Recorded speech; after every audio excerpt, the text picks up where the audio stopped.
Tim Bradley isn't one to mince words when it comes to fighters he respects and the ones he thinks are biting off more than they can chew, and in this case, he had a clear message for Jaron Boots, Ennis: stay away from Teofimo Lopez. Bradley has been watching both fighters closely, and while he admires what Ennis brings to the table, he feels that a matchup with Lopez is all wrong for the young welterweight star. According to Bradley, this is one of those fights where the risk outweighs the reward. He's not saying Ennis can't fight, far from it, but when it comes to Lopez, Bradley sees a storm brewing, and he doesn't think Ennis is ready to weather it just yet. Ennis, currently sitting undefeated at 34 wins with 30 knockouts, has made it crystal clear that his goal is to unify the welterweight division. He's been vocal about wanting to line up a unification bout, especially now that he's signed with Eddie Hearn. Hearn has the resources, the connections, and the promotion power to make those kinds of fights happen, but despite the ambition, the boxing world has thrown a curveball. Teofimo Lopez, who recently put on a commanding performance in New York's Times Square,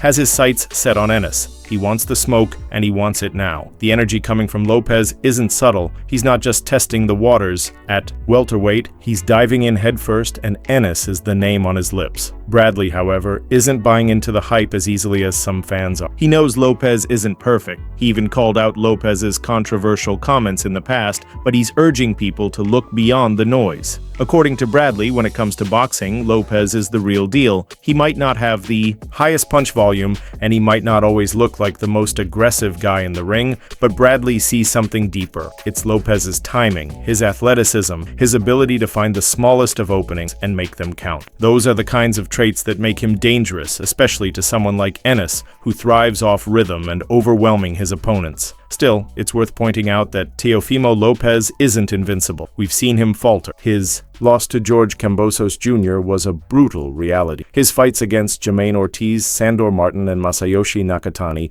also exposed some cracks in his armor. He has a tendency to struggle under consistent pressure, especially when he's dealing with opponents who refuse to back down. In contrast, his win over Arnold Barboza Jr. was smooth sailing because Barboza isn't that kind of fighter. He doesn't bring the kind of suffocating style that would test Lopez's composure. Boots Ennis, on the other hand, absolutely does. He's got power, pressure, and the kind of physicality that can wear a man down over 12 rounds. Bradley wasn't shy about digging deeper into the stylistic matchup either. He brought up Karen Chukadzian, the last notably athletic opponent Ennis faced, and essentially suggested that Ennis didn't look unstoppable in that fight. In Bradley's view, Lopez is a level above that. He's not just athletic, he's explosive, creative, and unpredictable. Bradley even mentioned Lopez's recent fight against Steve Claggett, where Teofimo threw close to 1,000 punches. That's not a small number by any measure, especially considering Claggett was also throwing heat. But while those punch stats sound impressive, critics are quick to remind people that Claggett didn't have knockout power. He was game, sure, but he wasn't a threat. Lopez could stand in front of him and let his hands go without worrying about what might come back. Ennis is built differently. He's not someone you can just trade punches with for fun. He carries knockout power in both hands.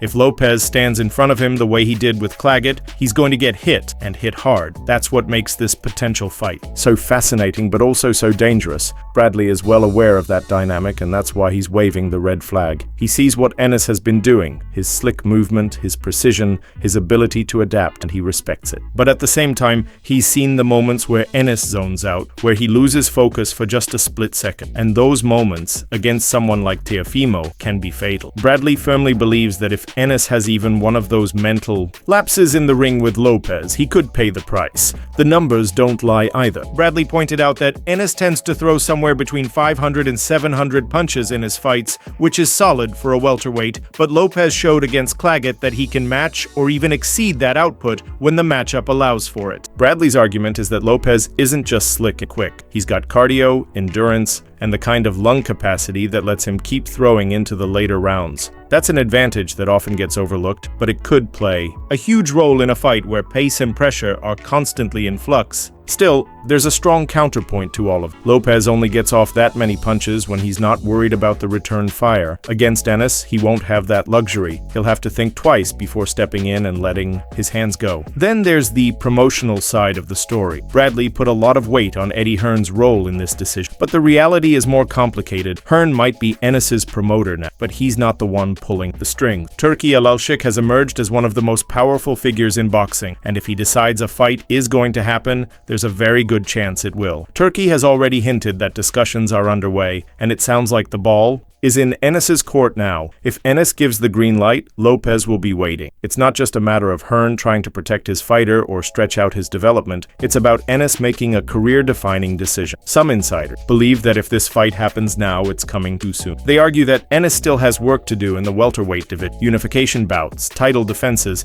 maybe even a pay-per-view headliner or two. Jumping into a high-risk, high-reward fight with someone as unpredictable as Lopez could derail all of that. On the flip side, there are those who think this is exactly the kind of matchup boxing needs. Two elite athletes, both in their primes, putting it all on the line. That's what fans want. That's what gets people talking. And both Ennis and Lopez are fighters who don't shy away from challenges. Bradley, though, is clearly leaning toward caution. He's not saying Ennis can't win. What he's saying is that the margin for error is razor thin. One bad round, one mistimed move, one defensive slip-up, and everything Ennis has built could come crashing down. Bradley sees Lopez as a guy who, when his mind is right and he's locked in, can be damn near impossible to beat. He's explosive, he's sharp, he's got that ring IQ that lets him make adjustments on the fly, and when he's motivated, when he feels disrespected or overlooked, that's when he's at his most dangerous. As for Ennis, the pressure is building, not just from the fans or the media, but from within his own team. He knows the stakes, he knows the risk, and most of all, he knows that a win over Lopez would skyrocket his status in the sport. But a loss? That could slow everything down. It's a tricky situation, and the path forward isn't as clear as it might seem. The welterweight division is stacked with talent, and there are no easy fights at the top. But Lopez brings a unique set of problems that might not be worth solving just yet. In the end, this comes down to timing. Is now the right moment for Boots Ennis to take on a challenge like Teofimo Lopez? Or would it be smarter to pursue unification, rack up more experience, and wait for the perfect opportunity? That's the question everyone's asking, and only Ennis can answer it. The fans are ready, the promoters are watching, and Teofimo Lopez, he's already calling his shot. Whether or not Boots decides to answer, that's where the real drama lies, and let's not forget what this fight would mean for Teofimo Lopez. For all his talent and flair, Lopez has struggled to find consistency in public perception. He's been criticized for erratic behavior outside the ring and questioned for his focus inside of it. A dominant win over someone like Ennis wouldn't just be a career highlight. It would be a message to every fighter from 140 to 147 pounds that Teofimo is not just here to experiment, he's here to conquer. It would prove that his power carries up in weight, that his style can adapt to bigger, more physical opponents,